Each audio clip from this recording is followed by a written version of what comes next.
Just spare me over in another year. Hey, what is this I see? Cold ice and hands all over me. He say I am deaf, no one can excel. I opened the doors of death and hell. He cried, Lord, death. Now, oh, death in the morning, oh, death, just spare me over in another year. No, you heard God people sing and pray. You would not heed, you just walked away. You would not even bend your knee. Now you got to come and go with me. They cried, Lord, death. Now, death in the morning, oh, death, just spare me over another year. Well, I'm gonna fix your feet so you cannot walk. Fix your tongue where you cannot talk. Close your eyes and you cannot see, and you got to come and go with me. She cried, Lord, death. Now, oh, death in the morning, oh, death, death spare me over another year. Well, death, consider my age and do not take me in this state, because all of my wealth is at your command. If you just move your cold icy hand, you cry, no, no. Now, oh, death in the morning, no, no. Lord, spare me over in another year.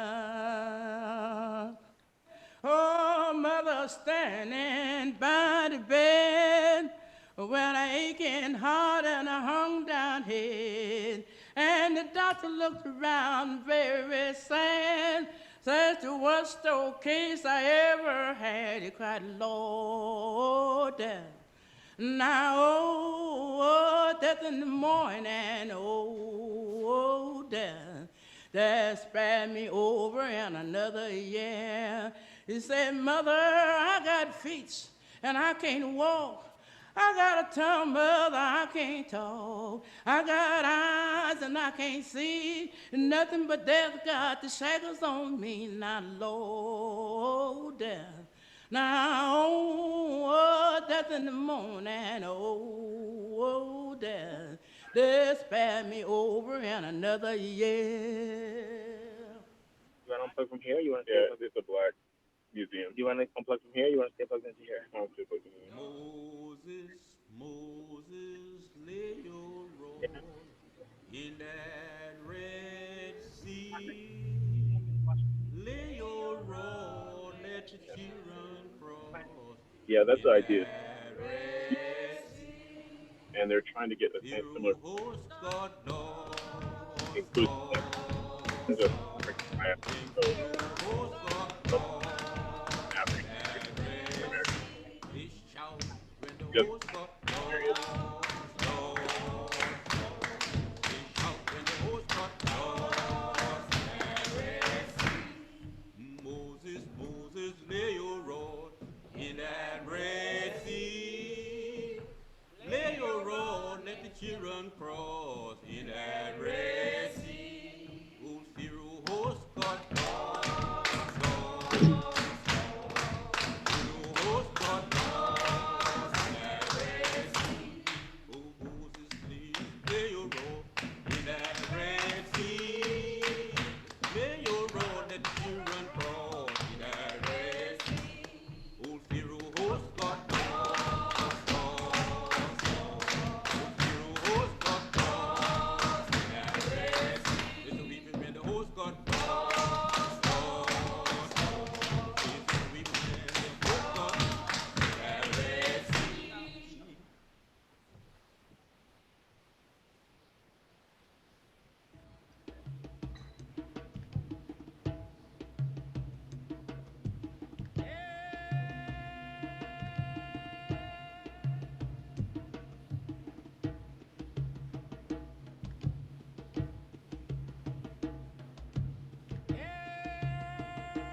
born for me, or a rocker born for me, or a rocker born for me, a rocker born for me.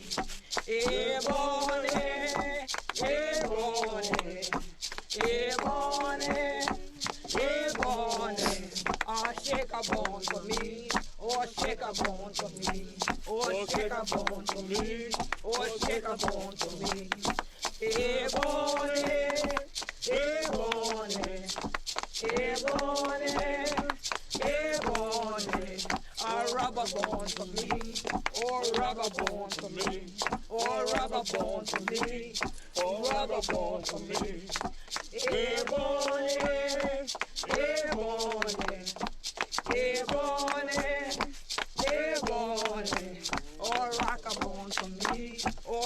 a bone for me. Oh, rock a bone for me. Oh, rock a bone for me. Ebony, ebony, ebony,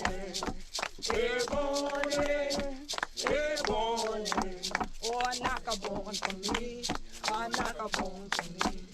Oh, knock a bone for me. Oh, knock a bone for me.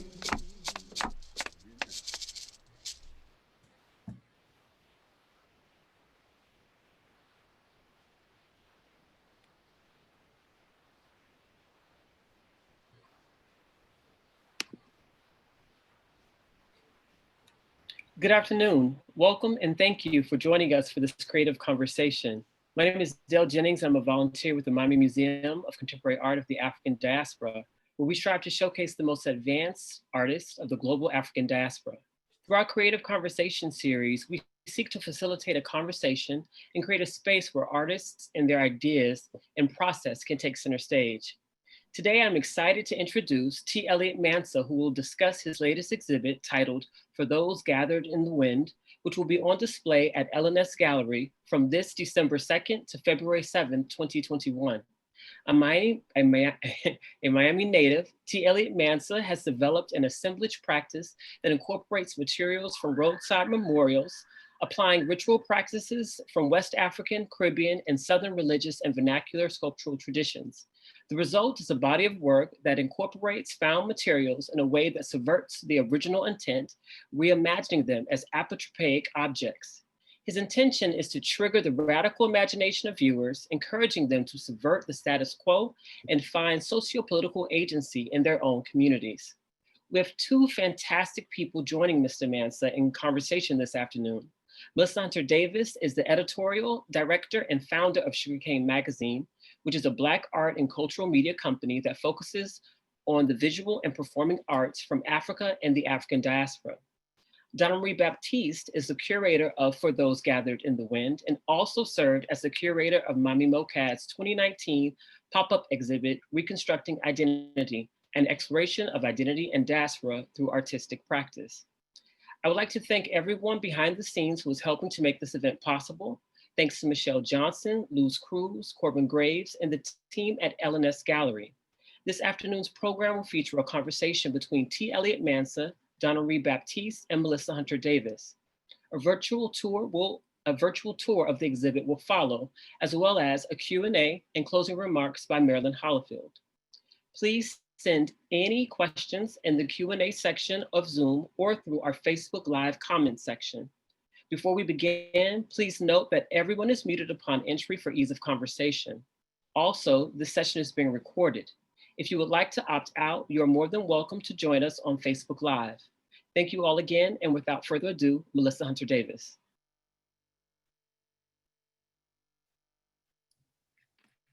Thank you so much. Thank you to everyone who's joined us today. Before we begin, I would like for us to take the time to remember J.B. Harris.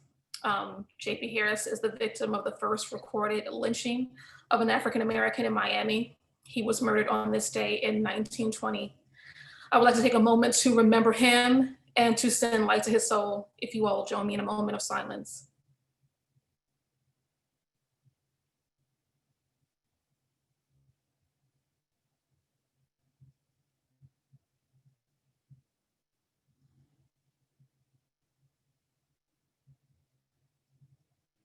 Thank you.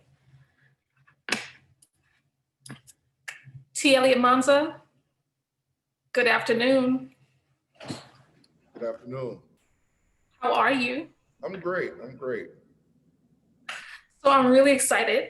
I don't have the date, but some years ago, I sent one of my writers, Angela Carroll, up to New York and said, hey, you know, there's this brother from Miami. I've seen his work. I really love it. I would love for you to do a studio visit with him. He's at Hunter College. She went. She really enjoyed what she saw. And I'm going to read something before we get started, something that she wrote from that studio visit. Sights of mourning are marked by familiar objects, deflated balloons and toys strapped to light posts, flowers and liquor bottles, candles and candy. These indicators dot city landscapes and remind the community that tragedy occurred. Countless misfortunes are remembered with similar memorials, and so much more go unsung. It's easy to overlook the memorials that proliferate in the city. In The Wake on Blackness and Being, theorist Christina Sharp describes the perpetuity of traumas African-American communities experience with nautical and colonial terminology: the wake, the ship, and the hold. The conditions Sharp articulates reveal devastating implications. Each new iteration of violence against Black bodies builds on preceding violence that ultimately trigger and re-aggravate trauma on a cellular, physical, and psychological level. Discoveries about the residual impact and long-term effects of racist violence on the body and psyche of African Americans are emerging. Still, I cannot help but wonder if Black identities are doomed to endure a perpetual state of mourning. That was just a snippet of something written by Angela Carroll some years ago, might have been in 2016, 2017. And here we are in 2020, where those words still ring true. So 2020 has been a year for the books for each and every one of us, for absolutely everyone across the globe. What did you learn this year that will inform your practice in 2021? Well, I definitely learned that very similar to what Wilkerson talks about in Afro-pessimism, what Sharp talks about, that this is a perpetual state. And this work really, partially deals with how Black bodies have been almost used as offerings to the West and to the hegemonic powers, and for the sake of capital, et cetera. So basically, I've had the time to work, and I've just been trying to knock this stuff out, trying to keep on going, and trying to align myself with the goals and desires of the ancestors. Because I do think when you align yourself with those intentions, they guide you along.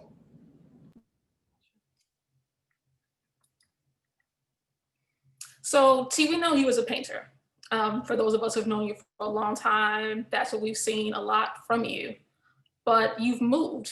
This particular show is full of assemblage. Can you tell us about that move and what inspired it? Okay, well, around, I'll say maybe between 2012 and 2013, after Trayvon Martin was killed, I really was unsure of what it meant to be a political artist, because I considered myself a political artist, but in reality, I was more of a portrait painter, more so than a figurative painter, but specifically a portrait painter. And I felt powerlessness. I had to keep questioning whether or not I was being effective. So I started to look towards these West African practices, specifically Boccio sculptures. So that led me into not assemblage, but collage. So certain acts like the cutting, the weaving, these things, they were still to an extent paintings, and still to an extent a little like two-dimensional, but pushing towards relief. And the more I was afraid of going towards three-dimensionality, I just dove into it. And I also wanted to not just rely on the writings in an artist statement or in a press release. I wanted the work itself to start the conversation. So this was a bloody summer for America. All right, we had the deaths of Breonna Taylor and George Floyd. We had the effects of C-19. How did the events of 2020 lead up into the work that we see today?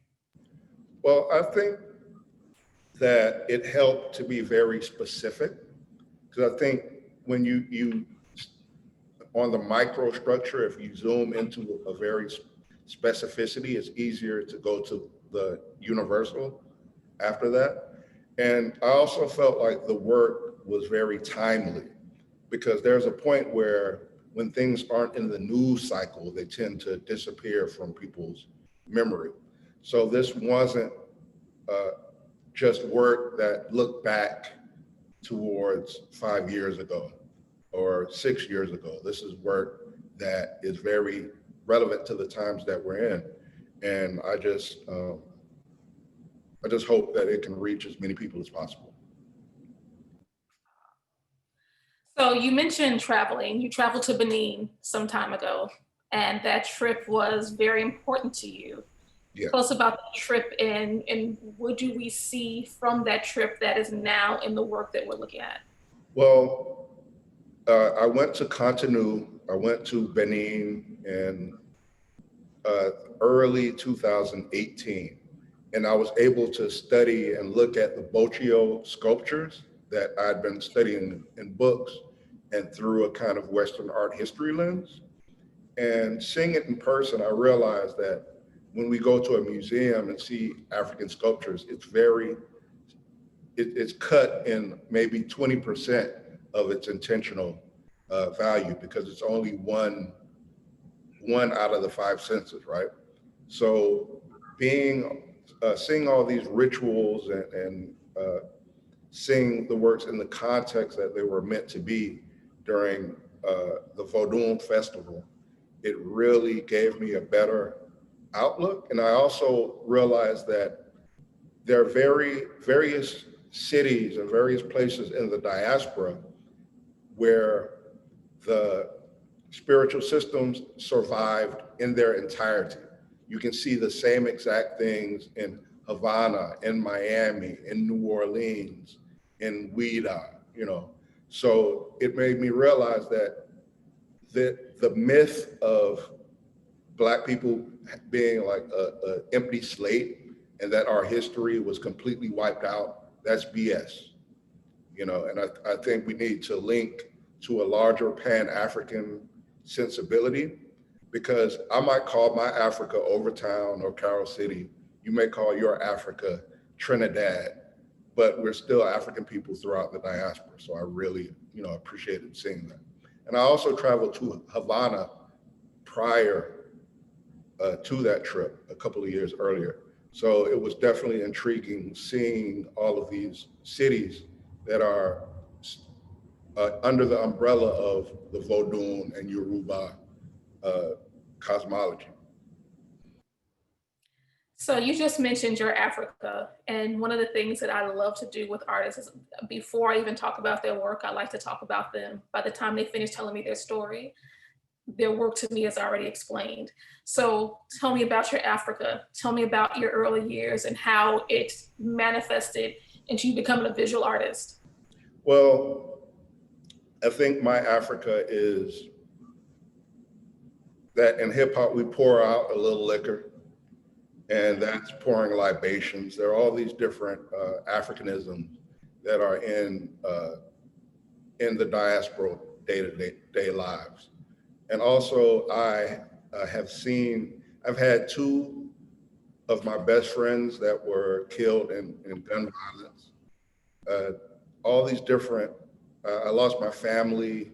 I have family members that were or have been locked up as felons, locked up in the state prisons. So I think there is a suffering that is something that we all experience, because we have the same boot or knee on our necks all throughout the diaspora. It's the same, you know, oppressor. So I really feel that, you know, on the weekends, or if you go to different carnivals in different cities and seeing the masquerades, like all of that comes out of Western and Central African traditions. So things like that, I feel like are ways that we can embrace a wider sense of identity and move away from a kind of nationalist approach. Whenever I look at the pieces, in particular the piece behind you, I see toys. I see, you know, dolls and doll seats, and it reminds me of the public memorials, for example, to Sherdavia Jenkins in Liberty City. Sometimes as you're driving through Liberty City, you'll see these small public memorials around the area with teddy bears and children's toys for children who are lost. And it could be anything from gun violence to maybe a hit and run. I see all of these pieces. So tell me about the place for them and also the materials of those pieces. You know, they're plastic toys. You know, I'm a mother of 2 girls. Your house swims in plastic until at least the age of 12, right? So tell me about the pieces that you use in that and also what the materials mean as well. Well, for one, I use different, like, you know, according to Vanitas traditions and various art forms that speak to the precariousness of life and the fleeting times. But for me, if you give someone flowers that are picked and they rot, that's a one-time thing. But I incorporated plastic because it's something that's gonna last generations after generations. And that's something that we have dealt with, like this continuous cycle of death, this continuous offering of our bodies for the sake of other people's power. And I also didn't want to create still lifes of Western sculptures, because I realized that there's a spiritual technology that is a part of these sculptures. So I wanted to be respectful, and also wanted to, for me, sometimes you have to approach things in polarities. So treating something Western that we see in the diaspora, but using it an aesthetic of the Boccio and Nkisi sculptures. For me, that was a way to synthesize those differences into a new practice. And you're talking about divine technology, essentially. And so that also, we see that in the colors that you use for this. There are pieces that are red, there are pieces that are black. There's some pieces that look dark blue to me, but I'm not sure if they're dark blue or black. Can you tell me about the use of color? Well, it goes back to the duality that I was just speaking of. Because if you go to any toy store or any Walmart, because toy stores don't exist anymore, you see that children's toys are usually primary colors. Like the very young age, you'll see the red, yellow, and blue. So on the Western side, stripping those colors away from these objects and painting them black, that kind of refers to the Western ideas of mourning, because that's the color that we associate with funerals. Yet in the Vodun cosmology, black is the color of life. So, and also I use monochrome because in the art tradition, from light to dark, that's value. So for me, I wanted to manipulate, value, add value to our lives. So, modulating things within the range from light to dark in that monochromatic way was something, like I said, using the materials, using the art to talk about what I want the work to be, rather than, you know what I mean? Gotcha. So before I bring in the curator, Donnamarie, I just, real quick, your life as a Black man informed all of your work to date. And there's a generation of young Black men coming behind you who are trying to find their voice. And once they find that voice, they will tell their stories, and they will tell our story. And I'm starting to feel a little emotional, darling. They will tell their stories and our stories.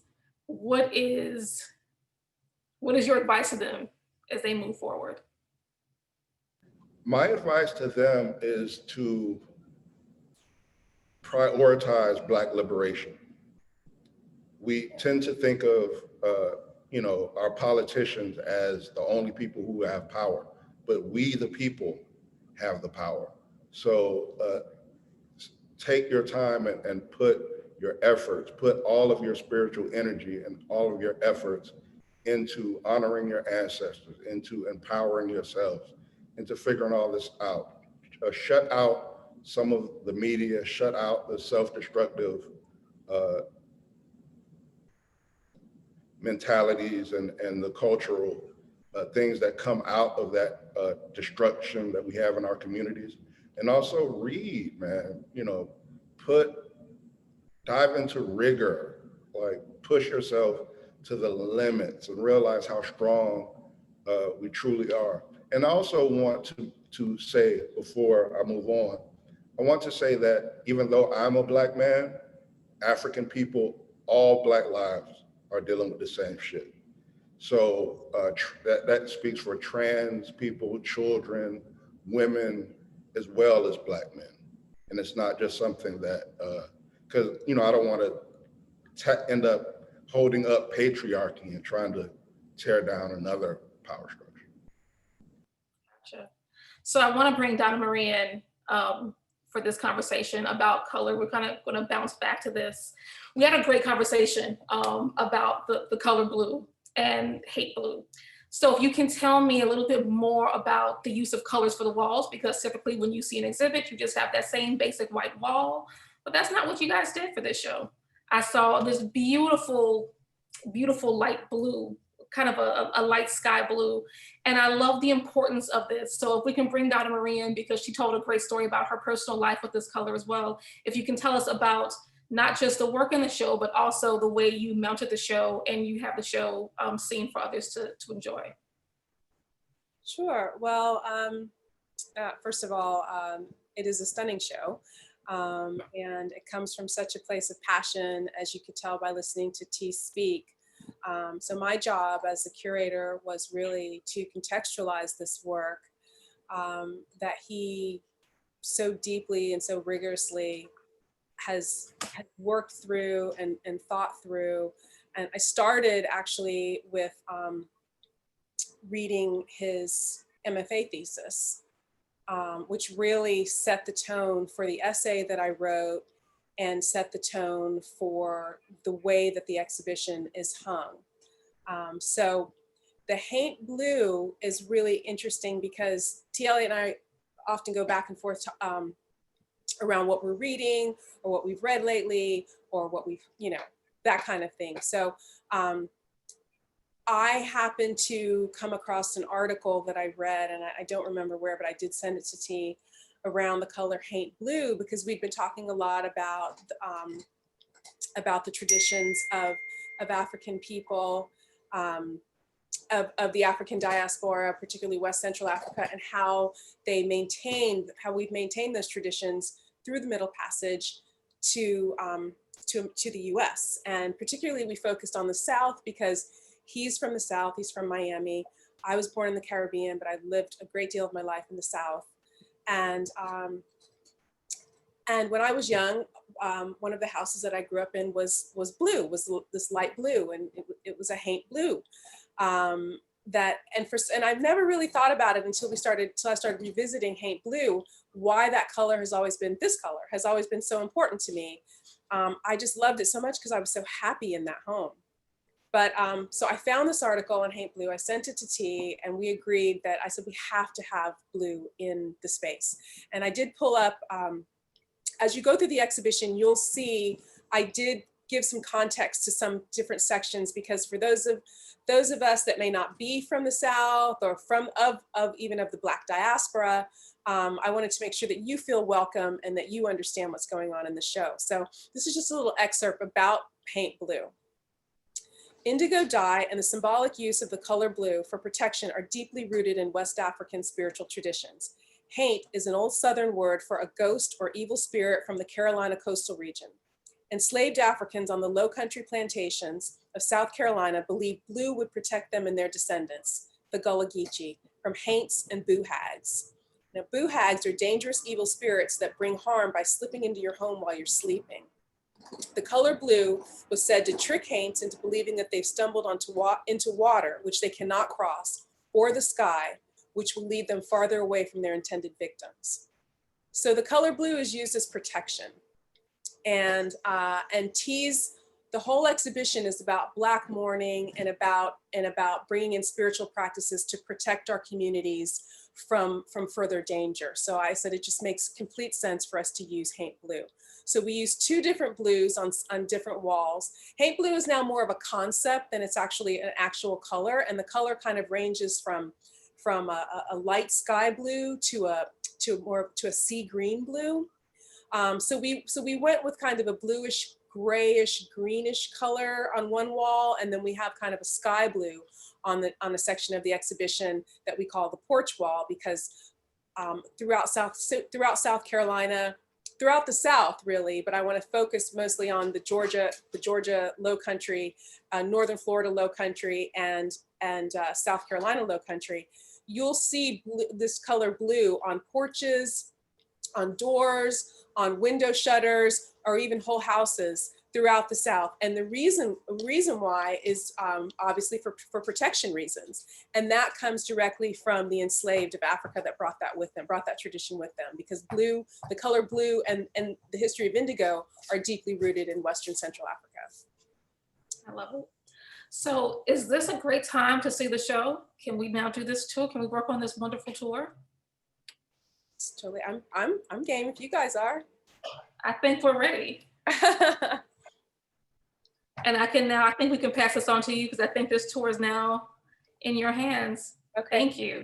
Hey, Sergio. So, oh my gosh, please let me shout out Sergio Cernuda and his beautiful wife, Luisa, and their amazing team, Sophia, Isabella, and Freddie, who helped T and I so much. Oh, who were so instrumental in this show being as beautiful as it is. And not to mention that they have a gorgeous space already. So here we go. We're gonna start. This is the entrance, as you can see. To the left, you'll see we have the essay, part of the essay that I wrote, and one of T's lovely sculptures, a smaller sculpture. And then if we can swing around to the right wall, so you can see the beginning of the installation. Wow, Sergio, you've got this down to a science now. So we started here with some of the smaller works that T, from his previous, it's a previous body of work, and it's as stunning as ever. So we have those, and then can you swing up to the table so everyone can see the beautiful table that greets you when you walk in, Sergio? We'll do that. Yeah, there we go. So so at the entrance, when you first walk into your right, we have this table just sitting there, and I was like, we need to do something with this table.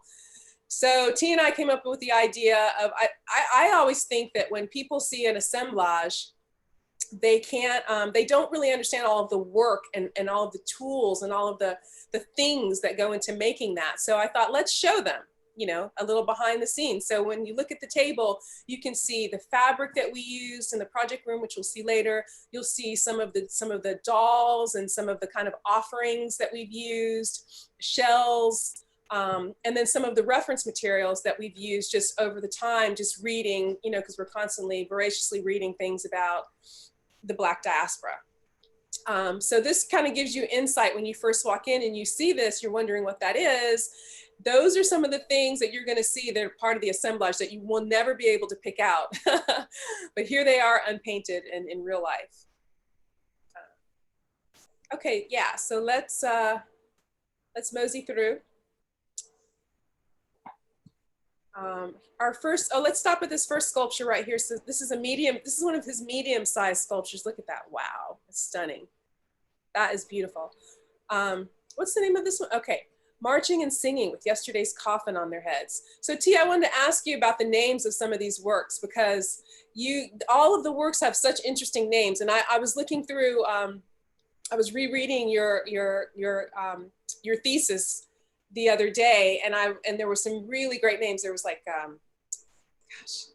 The Beautiful Ones, I think, and like there was a Prince song, which I was like, yay, Prince.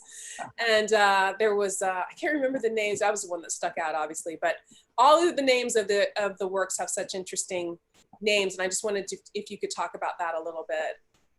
Yeah, it actually is so intriguing how these things work. In the playlist, I think you added the Macintosh yes. ring shout. So yes. it's one of it. I got the title from one of their songs. Isn't that funny?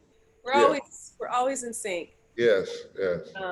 That's great. So for those of you listening out there, we have a playlist to go along with the show, and that's another thing that we synced on, because I like to do playlists just because they're fun for me, and I think they add a little something to the show. They're not necessary, but T was also I was thinking that I wanted to do one, but I hadn't spoken to him about it yet. And he said to me one day, you know, I'm putting together this playlist, and I was like, what? Oh my God, I have a playlist. So I was like, let's put our playlist together. So that's basically what we did. I made a playlist for Reconstructing Identity, the pop-up that I did with for Miami MoCAAD. And so I took some of those songs, because there was a lot of that kind of music in there. T was also in that exhibition. And then just looked for as much music as I could find around the Gullah people, and some great old Negro spirituals. And of course had to put Strange Fruit on there. So there's both versions. There's the Nina version and the Billy version, because how are you going to choose between which one? And then T had this really great drumming and this spiritual drumming music that he had this wonderful compilation of drumming from Benin. And so we just put all of that together, and I just spent like days just kind of going through, and we made this wonderful playlist that you guys might have heard in the waiting room. So that will accompany the show as well as you're walking through the space. Okay, let's move forward. Let's see. Oh, let's go over to the porch. Can we go over to the porch? Or no, or should we? Yeah.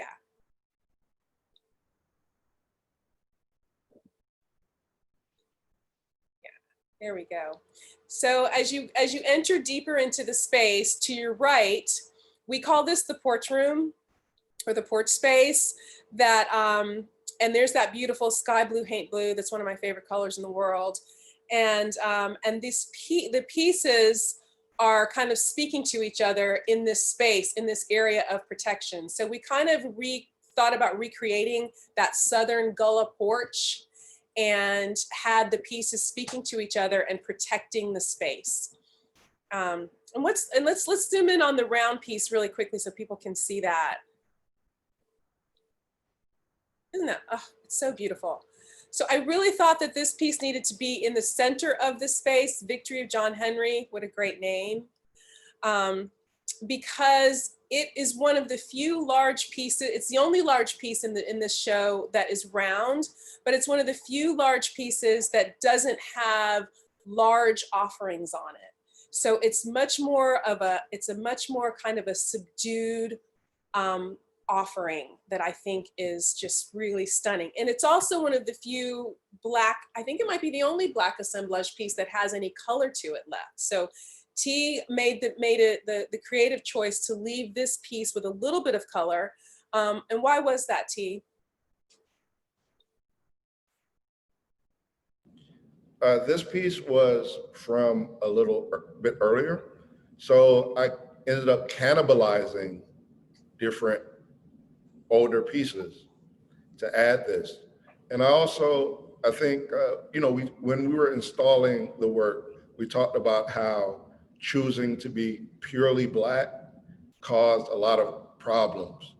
And then the other ones that we use a little bit of color, it helps the work. So that, because when you paint something all Black, anything that you don't cover, you see it, and it kind of brings unwanted attention.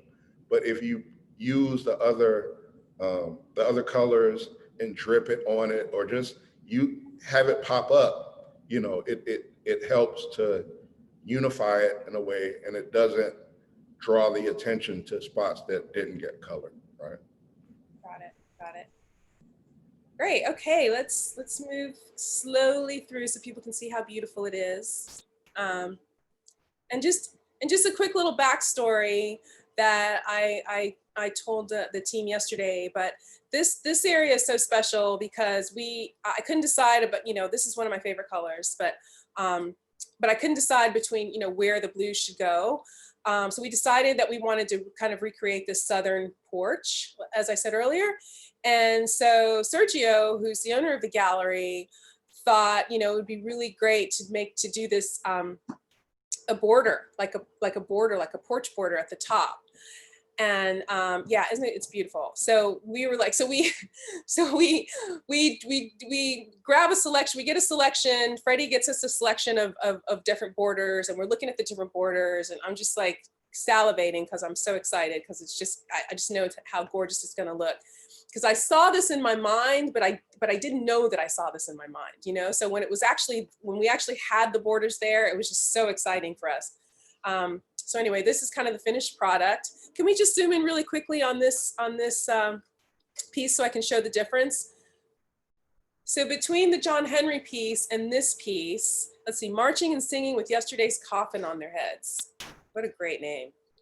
And you can see this piece has some of the same offerings, like the shells that the round piece, the John Henry piece has, but this one has this large kids toy, which is, and guns. So I want to shout out Shire. I think she's out there. Hey, Shire Reagans, I know you're out there. This piece speaks directly to the work that you're doing over at Bakehouse. I thought about that last night, actually, when I was thinking about this show, that somehow I got to get you and T in the show together. We'll talk about that later.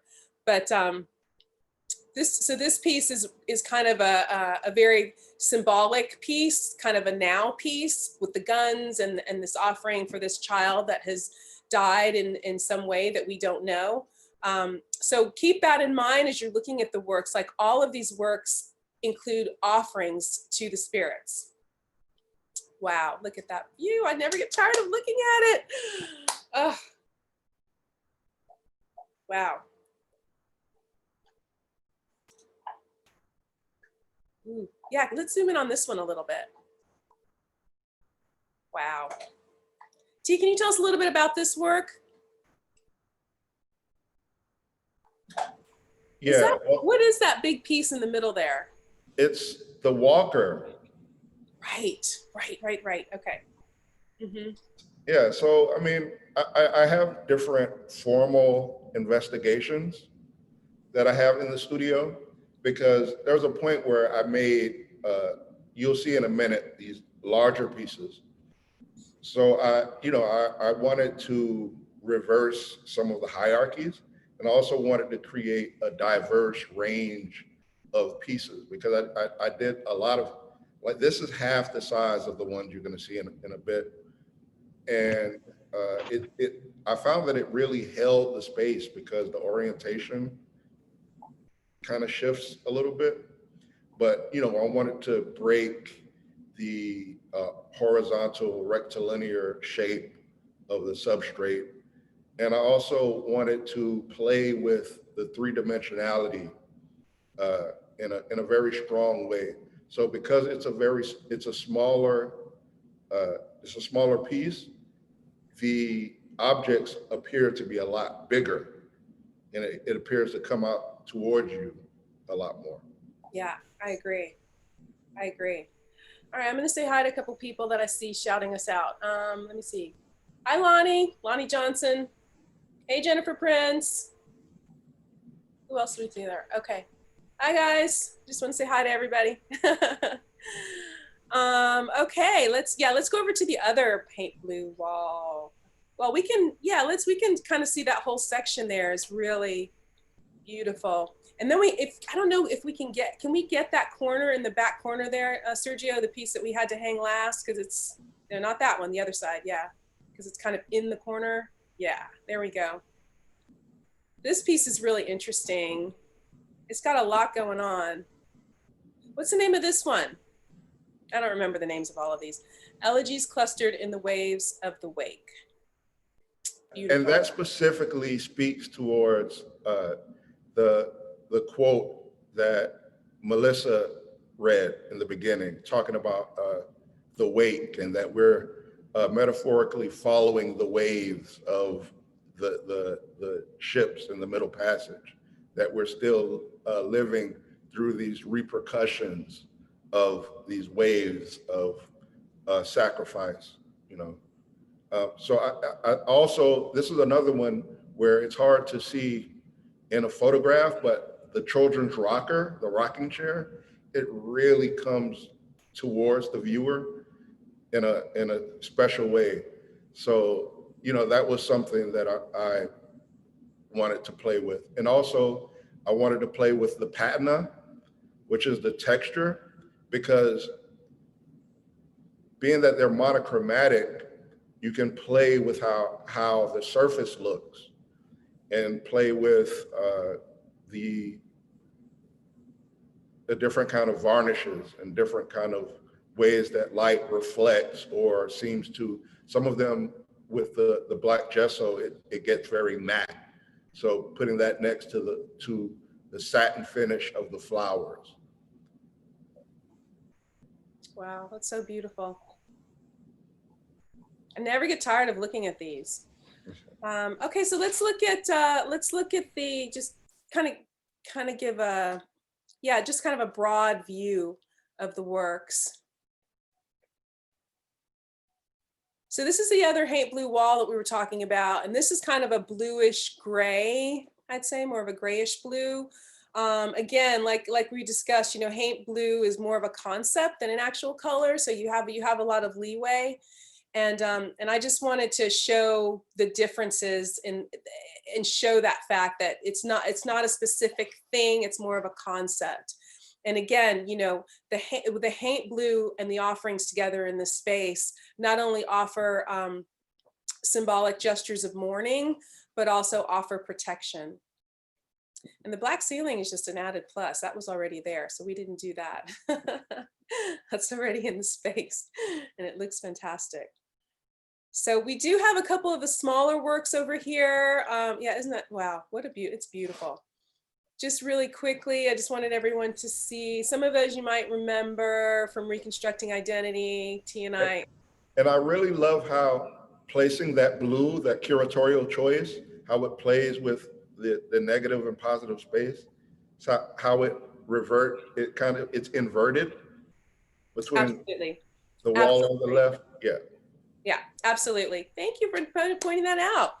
Yes, I see exhibitions in my head before I actually hang them. So I spend a lot of time thinking about the work, thinking about the context of the work, and thinking about the space. So I'll go to a space a few times, look at the floor, you know, I have to really get the space into my veins, and then I really think about the work and how I want to contextualize that work, or how best to present the work to an audience so that they understand it. What I hate more than anything is going to an exhibition, even though I work in the art world, and feeling like I'm not learning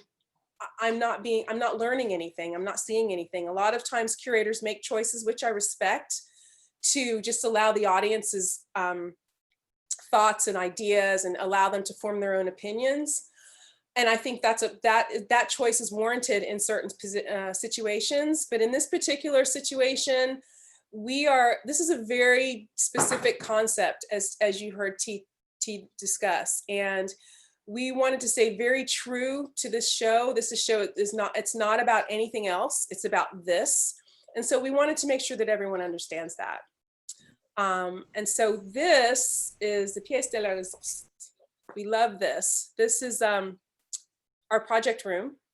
And the moment I saw that space for the very first time, I was like, oh, I'm gonna do something in that room. And so we talked about it, we went back and forth, and we're gonna go in so you guys can see what choices we made.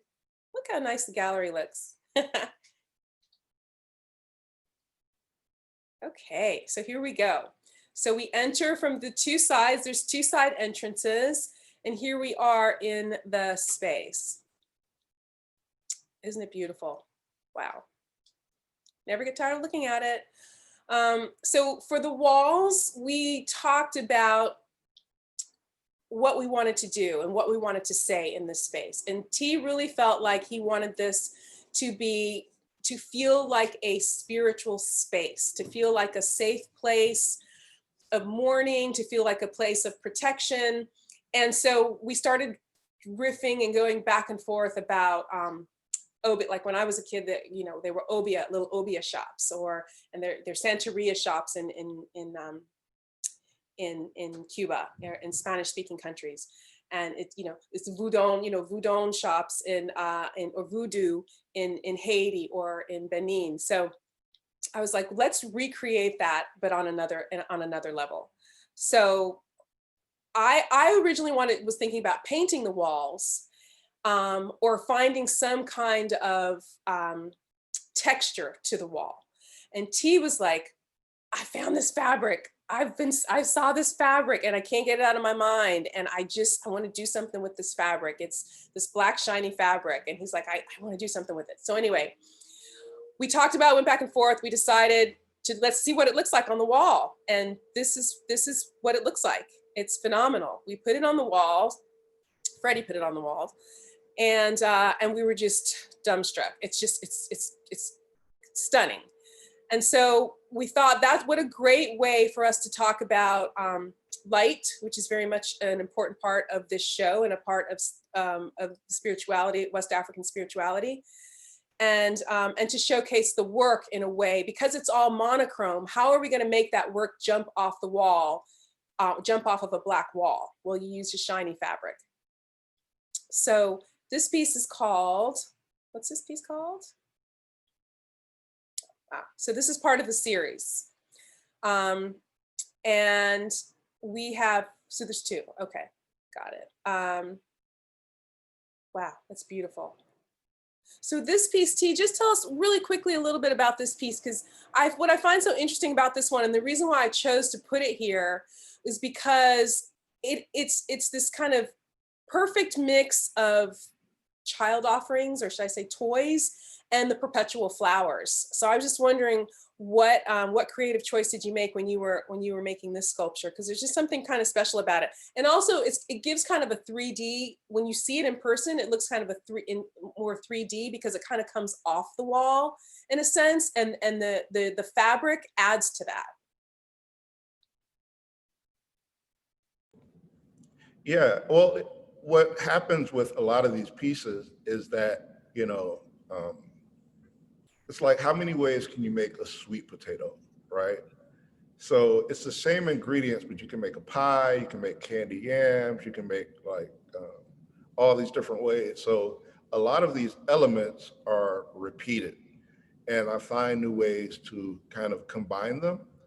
But this base, I mean, it really, it talks about the different nature of Black and the kind of metaphysical Black spaces, like the womb. There's no light in the womb, and even in the universe, in the night sky, there's simultaneously a deep darkness, but also the sky holds light. So I was really intrigued with this fabric because it's reflective, and it almost looks like stars, but it's also very dark. And also it's it's very shiny next to the very matte pieces. So that juxtaposition happens. And it's also, that space is very immersive, right? So, I wanted a place that felt like a release and felt like a shrine. And we always talked about how do we tease the viewers? How do we get people to not see everything, but also want to come in, because you want what you can't really have at the moment. So you see how we have the drapes that cover certain sections of this glass. So that plays with what you can see. And the way this bottle sculpture is, it is something that you see on the other side, but you really can't tell. You can't see the three larger pieces from when you walk in the door. Right. Yeah, and we had originally we'd originally talked about beads with the beads situation, where we were going to, because we were really stuck on, back in April we were talking about beads, right, T? We were like, we're gonna get those beads. Remember those beads when we were kids, and our parents had those beads that were hanging down the separated rooms. You guys remember that, of a certain age, all of us of a certain age. And we were like, we want those beads, and we could not find those beads. We can't find them. If anybody knows where to find them though, I'd still love to get them just for me personally, so hit me up. So what we did was we had so much leftover fabric because we didn't want to, when, you know, T bought the fabric, we were like, oh my God, the worst thing that could happen if something, we couldn't get more of the fabric, because the fabric was perfect. And so he bought a ton of fabric. So we had all this fabric left over, and we just hung the fabrics like drapes, and it just works so beautifully. It's perfect. We could not have framed the space any better. So it's just funny how those things happen. You know, some decisions that were made were deliberate. I had a very deliberate idea of what the show was going to look like in my head, and it looks like that. But some of the choices that we made along the way were kind of by happenstance, you know. So, and that's the nature of the process. And so the rug is another example. We wanted, you know, I wanted the floor black. We had to figure out how to get the floor black. We couldn't get the black carpet we wanted. So we got gray carpet and we spray painted it black. So, you know, and I don't care because I just want the floor black. I saw it in my head. That's what it was going to be. And we got it there. And I think it looks stunning. And the bottle tree, I just want to talk a little bit about that. That was another decision. That was a deliberate decision that I made, that it was going to be in that space. And T loved the idea. I started sending him images. And I just wanted to tell you guys a little bit about the history of the bottle tree, just so that you understand why we made this choice. So I'm just going to read from the contextual cards that we have in the space. The bottle tree reflects the historical trajectory of the transatlantic slave trade from Africa through the Caribbean to the US. For centuries, Congolese captives were transplanted to the low country region of South Carolina and Georgia through the ports of Savannah and Charleston. So for those of you that don't know, Savannah and Charleston are the two major ports that slaves were brought into the country. Let's see. So African religious beliefs and the traditions that survived the brutality of the Middle Passage were passed down from generation to generation. And descendants from the region still continue that practice. They're known as the Gullah people. And they still reside along the areas of coastal Southern Carolina and Georgia. Ancestors of the Gullah were some of the first people in the American South to use bottle trees. Tree branches were cut short and empty bottles were placed upside down on the short limbs. The enslaved believed evil spirits were drawn to the bottles by the light of the moon and became trapped inside when they are forced to stay for the rest of the night. The sound of the wind blowing through the bottles was said to be the spirits wailing in discomfort. When the sun rises in the morning, it burns and destroys the evil spirits caught inside, and the empty bottles are free to wait for the next wandering spirits at night. So we thought that it just made sense to have, since we were already honoring the Gullah people, it made sense to put a bottle tree as a source of protection to capture those evil spirits. And we were thinking about, what kind of, what do we want this bottle tree to represent? We made the choice to have all of the bottles be blue to capture the spirits, because blue represents the sky. And the shells, which hi Andy. Andy had a question about the shells. The use of shells are to represent water. So normally bottle trees were placed in Trinidad or in Caribbean islands, in small regional, small communities, island communities. They're placed near water. And that's because they're placed at the intersection between the sky, between the two worlds, right? So water and the sky, water is the way that the spirits can enter and leave the world. And so the sky is represented by the blue bottles and the shells represent water. So when you see these bottle trees in the South, like around the Gullah region, or usually in front of an African-American home, which is not by water, you'll see shells around because they represent water. So that's why the shells are there. And I also want to talk a little bit about the shells and the way they're tied to the memory jugs or the spirit jars. Absolutely. Because in the Congo, the world of the spirit is very synced with water. It's called Kalunga. And Kalunga is this water type area. So when these bottles are placed near the grave and these shells are placed near the grave, it helps guide them back across to join the ancestors, because in the Congo, there are different they're different pieces of the soul. The same way, I mean, a lot of this stuff is migratory back to the pre-Ptolemaites in Egypt. So that idea that the soul is broken apart into pieces, and you have to break things that they use, and all this different process. So I really found it interesting how these things are happening in Alabama, and they're all a part of this diasporal logic. So, the shells that are incorporated throughout the wall pieces, throughout the bottle tree installation, and in the jars, that's that Congolese cultural remnant that Black people these spiritualities have survived in these smaller regional Africas, Alabama, or these smaller centers, but it's a united spiritual understanding. Absolutely, it's something that has just been retained. It's spiritual memory.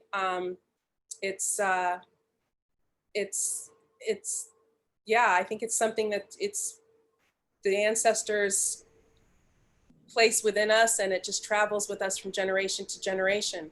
Really quickly about the memory jugs that T made. The Bakongo people believed that the spirit world was reversed, and they were connected to it by water. So jugs, pitchers, and vases were decorated with items from the person's life that might be needed in the afterlife. So the broken items that you see near the bottle tree, those are broken as a process that releases the spirit so it can help the dead in the next life. The original spirit jugs were made with, memory jugs were made with materials. The materials were attached by using putty, or like a clay, or a plaster, or a mortar, or something that the Africans could make, something they could make from the earth to put on the jug that would hold the items, to glue them on there. And T, you use clay, correct? Yes. Okay. So he, stayed pretty true to the original way that these items were made. These items were placed either near homes or near grave sites, and placed upside down. And unmarked gravesite decorations are found a lot throughout the South. You'll see these unmarked graves, but a lot of times you'll see these jugs, or you'll see bottles or cups, even sometimes, like turned upside down, that have these items on them.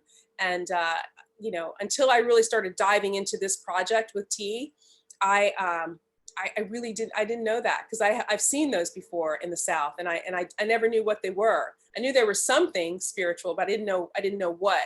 And until we worked together, I think, on reconstructing identity the first time, I had no idea. So I've learned a lot throughout this process as well. So the broken plates, again, that you see here, those are used to, we had a lot of fun breaking those. And the whole team dived in, and we all broke stuff, and it was fun. And at the end of the day, I think we broke too much stuff. So we were selective about what we used, but we used cups, bowls, plates, and then shells. I was going to stick some forks in there, but I'm like, okay, that's enough. And a teddy bear, of course. So that's the show. Oops, sorry about that. That's the show, and this is the view looking into the space from the project room. And I think this is a good place to take some questions if we have. Do I throw it to Dale or Melissa? I do have a question from, Miss Marilyn Hollyfield. She had a question about one of the titles. I think it was the John Brown title. John Henry. Henry. Can you talk a little bit about that?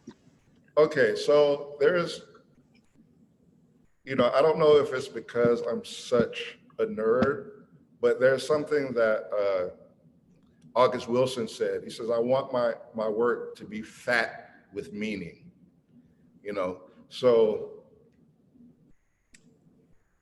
I got brain freeze there for a second. just thinking about that. So throughout all of the pieces, like if you look at some of the larger pieces, what I did was I attached toy railroad tracks to think about the Underground Railroad. So all of these pieces have these tracks of the Underground Railroad literally under all of the other pieces. So, you know, we thought about the story of John Henry and that link to the railroads, and also simultaneously thinking of a tunnel, but also thinking about another Africanism that comes out of the Congo, which is the circle. Let the circle be unbroken, the circular ring shout. Ezekiel saw the wheel in the middle of the wheel. Like, you know, what happens a lot in the diaspora is that the enslaved people would see things, and it was a way to syncretize. And that's something that African people were able to incorporate these things, because in the Congo, the markings for the cosmology looks like a cross. And the circle for Ezekiel's wheel, these things, you know, and it's the same thing that happened in the Caribbean, like where there's this element that they recognize and it's linked to an ancestral narrative. And that's something that within the permitted understandings of what the slave masters didn't allow the enslaved people to do, it was like a sneaky way to slide it in. Great. So, okay, I also have, is there another, so let's talk about the use of nails, because Andy has a question about nails. And you and I spoke a lot about this. So let's talk a little bit about the use of nails in the work. Well, formally, the nails kind of, they link up, they're spread throughout, and it's again, another circle of the Ezekiel wheel. And also it ties to the Nkisi. So different metal, like metal swords are tied to Ogun. So I wanted to kind of acknowledge Ogun's role in the liberation of Haiti, and like being that first African nation to, and I call it an African nation. I'm not mincing words with, you know, considering Haiti. They're in the African Union. So just using these different elements, but specifically it speaks to the Nkisi that we saw earlier, where the Nkisi are, they're like covered with nails for every time that something needs to be done for a client. They would nail a packet into the sculpture. So you see these sculptures with just covered with nails that, and I use tons of nails as well, but you can see them throughout the show. A little more subtle, a little smaller, but subtly there. Yeah, and if you ever see, just for reference, Andy or anyone that's listening, if you just Google like Nkisi and Kondi sculpture, it's, you know, and you know, she knows how to spell it. But you'll see a sculpture that is just covered in nails, and those sculptures are, you find those all over Western and Central Africa, and they're used for protection. It's another protection symbol. We got some good questions. Here's a good one for you. All right. Oh, sorry, go ahead. Yeah, Camille, right. This work is so beautiful. I wonder what are some of his artistic influences, such as Mel Edwards or Leonardo Drew, and how that influence informs the work. Well, there's something when we talk about the memory, right? Why is it that, like, I don't know if anyone saw the exhibit that was at the MoCAAD Nomi with the Port-au-Prince. So, you know, why is it that all throughout the diaspora, we use found objects and make assemblage with it. You know why? I don't really have the answer to that, except that it's a memory that is a physical memory, but it's something that I want to acknowledge Jack Whitten and Thornton Dial, Nary Ward, just all these different, Mel Edwards and all these different brothers and sisters who are kind of finding these common threads.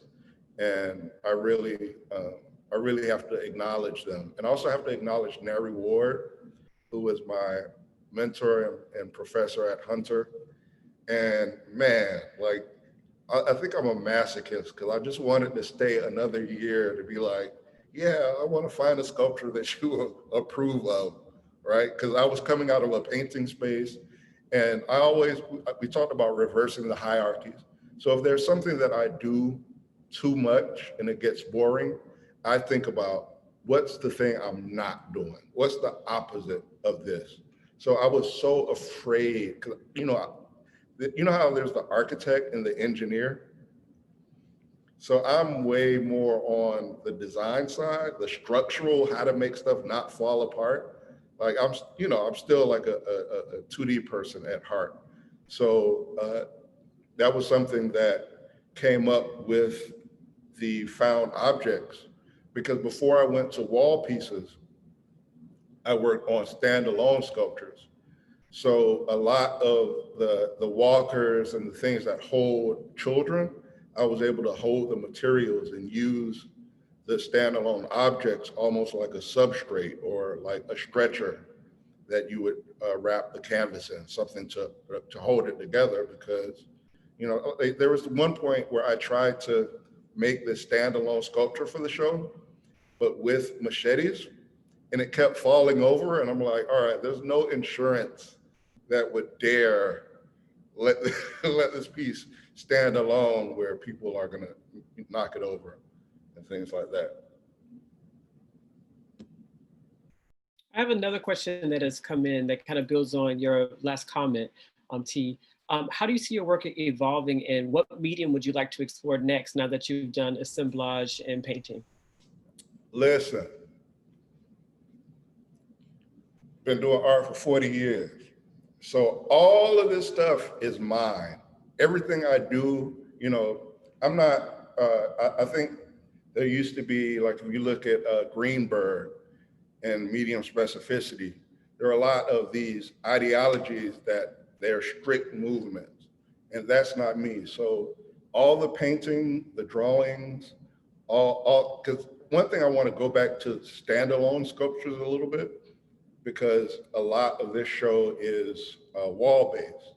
So I want to play with that, hopefully either, find other mentors and also maybe students, because that's something that happens oddly, like young people teach you how to do things as you claim to be teaching them or mentoring for them. But yeah, that's something I'm curious about at the moment. But I'm generally, if someone calls me a sculptor or a painter, I kind of recoil a little bit, because I think of myself as a communicator. So if I have a concept, I'm trying to figure out what is the formal way for me to express this in the work. And right now I'm at a space where I really think I'm kind of in the groove, but I'm gonna relax now because COVID, the Rona is just running wild. So that gives me a time to have to relax a little more, because, I need to be here to make work. I can't, if I'm gone, the work not gonna be here, so. That builds on another question, actually. Someone wrote, how does Miami as your Africa influence this body of work or your work in general? Well, Miami is the foundation. So as you travel through Miami and you travel through Little Haiti and you travel through Little Havana, you're seeing the same elements, the same spiritual elements in the work that are in these botanicas, right? So that was something that since I was in high school and in undergrad, right after graduation, something that was a very specific Miami experience. And also, you know, the micro and the macro, it's very specific because it's very it's tied to all these different traditions and how they approach things. Because Haiti is a lot more protective and closed, and in Cuban culture, it's spread through everybody. And we think of the saints. The saints are just kind of a mask that the spirits wear. It's another way to hide.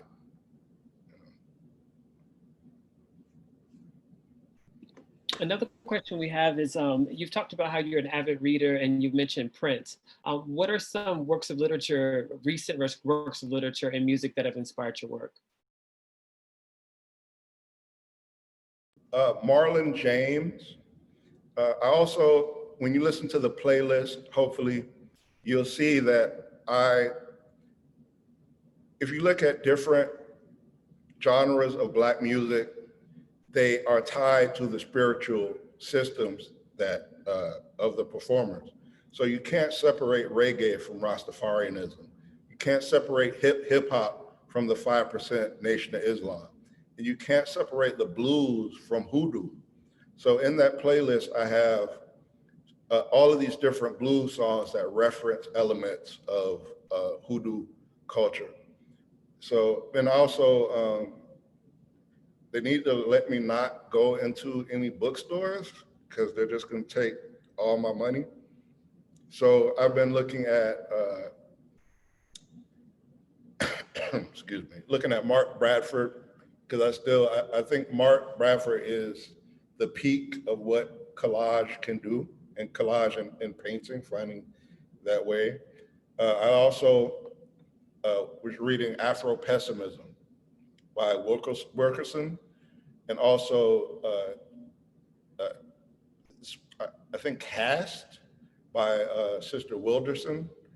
So, you know, I think I use the art as an excuse for me to read, because I was, when we had as we were preparing for this, I explained how the work starts in literature, and I try to find ways to transfer words into a visual language. And then once I get there, it's hard. That's why a lot of artists talk about how it's hard to write about the work, because you spend so long trying to communicate visually. But, you know, I also appreciate Donnamarie, because as she mentioned many a times, we sync up, we're reading the same things, we're exchanging articles that I'm like, yeah, I read that, that's cool, and vice versa. We have another question that asks, are there specific people you have in mind for these pieces? And the focus on childhood and this concept of childhood stolen, is that part of the intent? And can you expound on that? Okay, so if we look at Tamir Rice, you look at Trayvon Martin, all of these are babies. So we live in a society where children that are 8, 10 years old are thought of as monstrous brutes. But Lupe Fiasco, all of his children that are grown ass men are considered kids. Oh, don't worry about them. You know, if you look at these examples of these college kids that are doing assaults and different stuff, they get slaps on the wrist because they have the complexion for the protection. But childhood does not protect Black youth. And I also realized that no matter what the age of a person is, in the roadside memorials, they incorporate toys. And what happens if someone passes away, they're the youngest of the ancestors. So all of these toys are used in elements of, it's almost like security blankets. There are certain things that you give to children because it helps them transition from one stage of life into the next. So I think that in these roadside memorials, these childhood objects are about transition, the same way that the shells are about transition and easing that movement into the next world. We have another question from a viewer on Facebook. Marvin Weeks asks, I am from the Gullah Coast. How do you feel South Florida's diverse African artists connect to a collective memory in developing work? It just, I think sometimes there's so much. I think the part of us that we think is, the part of us that thinks that it thinks, that's the smallest amount of our brain. There's so much larger parts of our being and understanding that is a lot more tied into the cosmic. So I definitely feel that there is like this ancestral memory, because, you know, I don't understand how else to explain that found materials is so central to a lot of the work of African people. And I also think that there's this trickster tradition of using humor and using ways to subvert power. So I think we were the first products, like we were bought and sold. So going from a spiritual understanding of using, because if we were in West Africa, we would use, or even throughout the roots workers and the herbalists, they're using things that are organic, but I'm using things that are from the industry and things that were made for profit and made to build wealth for the other folks. So subverting that, taking, just like I would take an herb and turn it into something else. You know, I'm taking things from the market and transforming it to make whatever meaning that I want. And I think that's something that is important, because there are limits to what my work can do, but there are no limits to what the viewer can do. The viewer has, you know, they need to have more agency. They need to really not be apathetic. They need to find ways to change the conditions, you know, by any means necessary.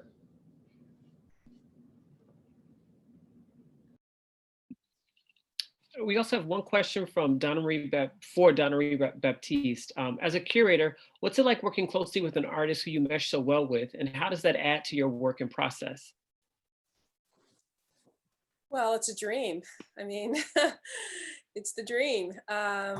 It's great. I mean, listen, I've worked with a lot of artists throughout my career, and from very, very different backgrounds. So I've not, you know, it's not like I've specifically only worked with Black artists or artists of the Black diaspora. I've worked with artists of every ethnic background at every level of their career. So sorry, my dog is in the picture, sorry. But I can say that when you work with an artist that you have the same kind of mindset and you think a lot alike, like T and I do, we think very much alike. And it makes the process so much easier, because I don't have to I never second guess my decision or my thought, because the one thing that I never want to do is have the art, is I want to make sure that the artist's voice is always front and center, is what I meant to say, is that the artist's voice is always front and center. This is their work. They're trusting you with their soul, you know, to put their soul out there for the world. And it's a very, very important and a very difficult job. So when I'm working with an artist like T. Eliott, who, you know, we've known each other for a long time, but we've never been like, we never hung out or anything like that. We just have always been good. You know, we just have always been good. When we see each other, it's all good. And we talk and we text and stay in touch and we send each other articles and we, you know, but when we were working on the show, it was like he was in my head and I was in his head, and it was just so easy. So if you're lucky enough as a curator to work with an artist that you really grasp the work, you know, and you both really think very much the same, it makes the choices easier. Because I would tell Sergio, I was like, okay, we're going to do this. He's going to love it. You know, like I don't have to, I know what he likes, you know, and I know what he wants, and I'm going to make sure that that is what the audience sees, what he wants and what he likes. So it's a dream. And I've worked with artists that have been somewhat difficult, and that's okay too, because you really have to up your game. But I've also worked with artists that were like, you just do it, you know, and that's okay too, because that makes it really easy. But I think the dream is working with an artist that you are in sync with. It just makes the process so much easier. And, you know, something like writing an essay about an artist's work, to me, I think is the most difficult responsibility of a curator's job. And it's one that just, I lose sleep over. I mean, I agonize over it, because I think I'm a good writer, but it takes me a long time. You know, I can't just, you know, it takes me a while. But, so yeah, so with T, writing the essay was agonizing, but it was easy because I knew exactly what I wanted to say. I knew exactly what he wanted me to say. And so I just had to get the words right. And yeah, I would highly recommend that if you get an opportunity, if there's an artist, if you're a curator, a cultural producer, and there's an artist that you want to work with because you really love their work and you really get their work, try to grasp that opportunity. It will make your experience much better, and you learn so much from that experience.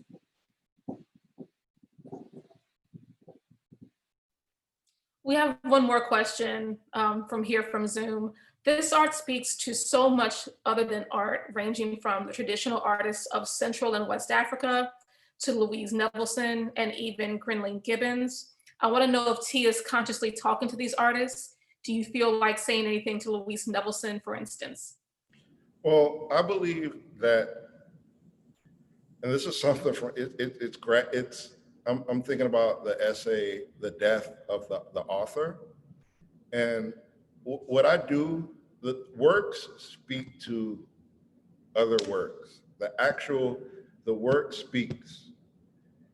I'm not like a deity that tells you that this is the only way to interpret my scripture. Like there's a point when you release things into the world, and because there are other artists that are using monochromatic black, you know, it creates that conversation between these pieces, and the way that the different formal aspects, the different way that this work is made causes connection between these works.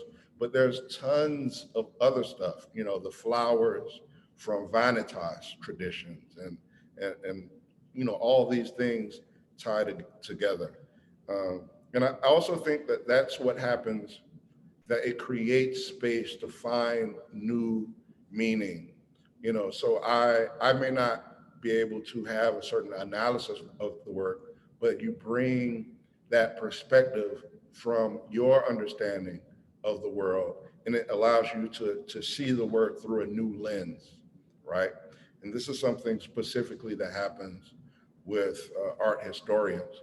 And I am so thankful to work with Donnamarie Baptiste, because, you know, when I read the essay, it's like, I really felt like it was my thoughts coming back to me. It wasn't something that was a meaning that was forced upon the work outside of myself. So, you know, I still consider myself to be an emerging artist. And I think that when you have people writing, it's very important that they understand the work.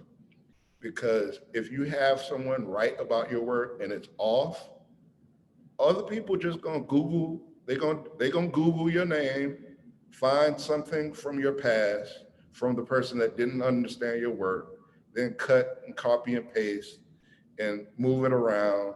And now you've got to deal with, for the next 20 years, you got to deal with somebody who got it wrong, and people finding ways to keep injecting that. And you just, you know, either you get frustrated, or someone says, that's perfect, I want to give you X amount of money, and now you're really screwed because you're pretending that it's about that, you know? I'm so happy. I don't know if it's just this talk or if it's the cafecito, but you know, I'm really happy that everyone has come out, and I'm happy with all of the questions, and want to thank all of the participants and those who helped behind the scenes. Thank you very much, T. That's And one thank more you all for providing. Oh, I'm sorry. Just one quick question. You did a lot of spiritual work to put this show together. How has that influenced you? Well, I honestly can say that the spirituality is also, it's also metaphoric, because we're talking about power, right? And we're talking about ways of art making. So the collage logic, the assemblage logic, transformation of objects that come from a place of power and transform to a different conversation about power. Because privately, I think I'm very agnostic in some ways, not like towards the textbook definition, because it's not like I don't believe that, you know, I do believe that your spirit speaks, and there is a larger world.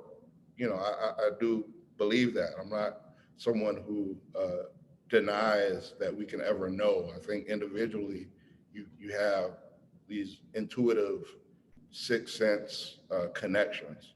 So, but I will say that this work comes from a space of great hurt. And I don't know if there are people who remember the summer that Katrina hit. Every weekend there was a hurricane. Every weekend, back to back hurricanes that year. And that's how all of those uprisings, that's how all of those murders, that's how it felt, like that powerlessness of dealing with the same denial of justice, the same things that we have to experience over and over in generations, because this is what our foreparents were protesting about during you know, the harassment and the brutality, you know.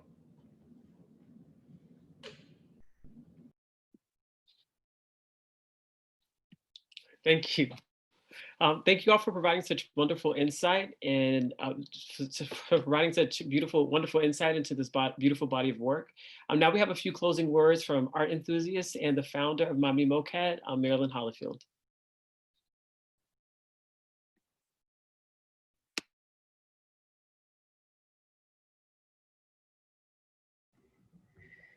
Thank you, Dale. I think there was one more question in the Q&A from Charity. Was that question answered? That question was answered, Marilyn. Okay, thank you. Well,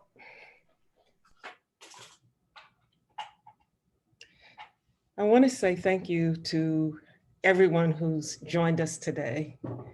And it's been an extraordinary conversation, and we've viewed extraordinary art. I want to give deep thanks to T. Eliott Mansa, Donnamarie Baptiste, and Melissa Hunter Davis for this extraordinary conversation and presentation of art. We thank Dale Jennings, whom I've known for, I'm not going to tell you how long, but a long time, for moving this program along. But we also have huge thanks to Sergio Sonuta and his wife, Luisa Lignarolo, owners of LnS Gallery. We have a huge thanks to our producers behind the scenes, volunteer extraordinaire, Michelle Johnson, our interns, Charlie Farrell, Luz Estrella Cruz, and Corbin Graves. We also thank the staff of LnS Gallery, who behind the scenes also provide that inspiration and superb assistance. This Miami MoCAAD collaboration in conversation and program in collaboration with the LnS Gallery created a space to discuss and appreciate art. As Miami MoCAAD moves forward, the art of T. Eliott Mansa will live in our spirit. And like the art of T. Eliott Mansa, Miami MoCAAD will inspire, it will provoke, it will touch the human spirit. It will show joy. It will show beauty, triumph, challenges, sorrow, and hope. It will connect diverse people within and outside the diaspora, locally and globally. In every way that we can imagine, this conversation and art presentation today make the words of the godmother of African-American art history, Dr. Samela Lewis, come alive. Her famous words ring true today. Art is not a luxury, as many people think. It is a necessity. It documents history, it educates, and it stores knowledge for generations to come. T. Eliott Mansa's art documents history. It educates, and it will store knowledge for generations to come. T. Eliott Mansa's art and this conversation presented provides powerful expressions of mourning and transform negative thoughts about Black into positive expressions of protection, beauty, creativity, and hope. T. Eliott Mansa's art compels us to say her name, to say his name, to say our names. The art of T. Eliott Mansa says the names of those gathered in the wind. So we ask you to go to the show and take in the art of T. Eliott Mansa. Thank you for joining us.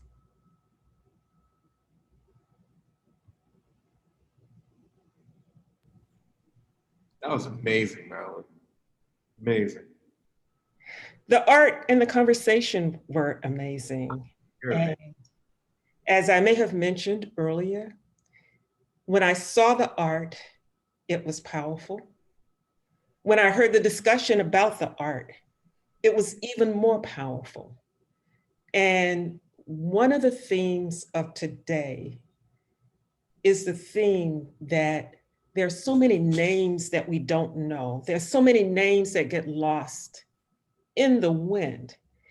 And T. Eliott's title, his art, the power, the spirit, they give hope that as we begin to get more educated, we begin to appreciate art coming from different parts of the world, from different spirits, that we will be able to store knowledge for generations to come. But more importantly, we will be able to connect across the Pan-African world that T. Eliott talked about, but also beyond, and connect within our communities and outside of our communities. So as Melissa said that she was overcome, And I was overcome. I believe that this has just been an extraordinary presentation. So thanks again to everybody who made it happen. And thanks again to everybody who joined us this Sunday afternoon when there are so many other things that you could have been doing.